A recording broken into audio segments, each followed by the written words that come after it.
As Boot and Beale suggest, if you want to be an effective researcher, you need to be very familiar with the research that's already been done in your field of study. This video focuses on literature reviews that form part of a research proposal or a thesis or dissertation, although the same principles apply if you are writing a standalone literature review. So where and how do you begin reviewing the literature? A good way to start is to find out the authors in your field who are generally regarded as having made the most significant contributions. Another good beginning point is to read those studies regarded as landmark. In other words, studies with findings that have changed the way people think about your topic. If you don't know who these people or papers are, first contact a reference librarian and ask for help with keyword searches and appropriate databases. Of course, you can also ask your supervisor, but make sure you do some preliminary research. Then you'll have something to contribute to the conversation.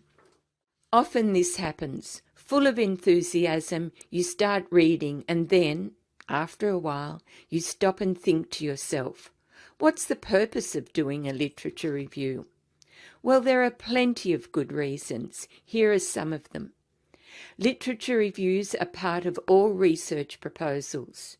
Reading the literature on your research topic will help you see the gaps in research already done, and so help you find a place to situate your research. In other words, exploring the literature will help you come up with a rationale or a justification for why your topic is worthwhile researching. One feature of a good literature review is that it only focuses on relevant literature. Another thing to remember is that a good quality literature review starts with effective and thoughtful note-taking and note-making. You begin thinking critically about your topic once you start annotating what you read. That is, once you start questioning and thinking deeply about what you're reading. Your annotations may include contradictions you find in different authors' interpretations, questions that the articles have left unanswered, points you agree with or disagree with and think crucial to include in your review. You will need to read widely at first, but your literature review needs a very clear objective, as it will provide the reader with a clear indication of why and what you will be researching. Now you have an idea of why you're writing your literature review, you need to get clear about what to include. Here are a few ideas. A literature review is a critical review of the relevant literature, or the literature relevant to your research topic. After reading a variety of texts on your topic, first summarize their pertinent aspects. The purpose of the summaries is to provide the reader with an entry point for your evaluation of those ideas. Next comes your evaluation or critical examination. This will include some or all of the following: brief descriptions of particular theories and methods, comparisons and contrasts, which discuss the strengths and weaknesses of those theories and methods. Your review will mainly be reference paraphrases of the literature you are discussing. Only use quotes if they are crucial to making your point. Like most written work you do at uni, literature reviews begin with an introduction in which you first locate your research within its broader field. Next, you do some or all of the following. Establish your reasons for doing the review. Mention key researchers in the field. Identify key theoretical, methodological perspectives and/or conflicts. Make the case for the importance of your research. State how the review will be organised.